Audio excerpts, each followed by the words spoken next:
நீங்கள் எல்லோரும் கும்பகோணம் இல்லைனா அந்த வட்டாரம் சுற்றி இருக்கீங்களா, இல்லைனா உலகத்தில் எந்த மூலையில் இருந்தாலும் சரி, உங்களுக்கெல்லாம் ஒரு குட் நியூஸ் தான். ஆமாம், பாதாள அறையில் இருந்து மீண்டும் வெளியே வருகிறார் அத்திவரதர். வரும் மார்ச் 1லேருந்து 10ஆம் தேதி வரை அவரை தரிசிக்கலாம். காஞ்சிபுரம் வரதராஜ பெருமாள் கோவிலில் 40 ஆண்டுகளுக்கு ஒரு முறை அத்திவரதர் குளத்தில் இருந்து எடுக்கப்பட்டு 48 நாட்களுக்கு பக்தர்களுக்கு சயனம் மற்றும் நின்ற கோலத்தில் அருள் பாலிக்கிறார். இந்த வரலாற்று சிறப்புமிக்க நிகழ்வில் முதல் 24 நாட்கள் சயன நிலையிலும் அடுத்த 24 நாட்கள் நின்ற கோலத்திலும் அத்திவரதர் தரிசனம் தருகிறார்.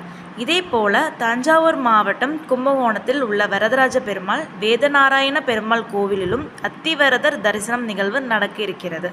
பிரம்மன் கோவில் தெரு பகுதியில் இந்த கோவில்கள் கடந்த 1739ஆம் ஆண்டு கட்டப்பட்டது. சுமார் 180 ஆண்டுகள் பழமையான இந்த கோவிலில் வரதராஜ பெருமாள் வேதநாராயண பெருமாள் ஆகியோர் தனித்தனி சன்னதிகளில் எழுந்தருள்கிறார். இந்த கோவில் உள்ள அத்திவரதரை தரிசனம் செய்தால் சகல தோஷங்களும் முன்ஜென்ம பாவங்களும் நினைத்த காரியம் கைகூடும் என்பது ஐதீகம். இந்த கோவில் கடந்த 1915ஆம் ஆண்டு அத்திவரதர் பாதாள அறையில் இருந்து வெளியே வந்து பக்தர்களுக்கு அருள் பாலித்தார்.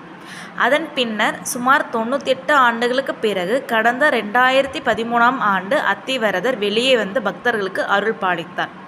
இந்த நிலையில் 12 ஆண்டுகளுக்கு பிறகு வரும் 1ஆம் தேதி, அதாவது ஞாயிற்றுக்கிழமை முதல் 10ஆம் தேதி செவ்வாய்க்கிழமை வரை பாதாள அறையில் இருந்து அத்திவரதர் ஸ்ரீதேவி பூதேவி தாயார்களுடன் வெளியே வந்து பக்தர்களுக்கு அருள் பாலிக்கிறார்.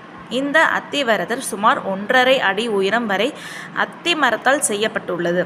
விழா நாட்களில் தைலக்காப்பு, புஷ்ப சேவை, ஊஞ்சல் சேவை ஆகியவை நடக்கிறது. தினமும் காலம்பரை பார்த்திங்கன்னா 8 மணிலேருந்து மதியம் 12 மணி வரையும், மாலை 5 மணி முதல் இரவு 8:30 மணி வரையும் சுவாமி தரிசனம் செய்யலாம் அப்படின்னு சொல்லியிருக்கா.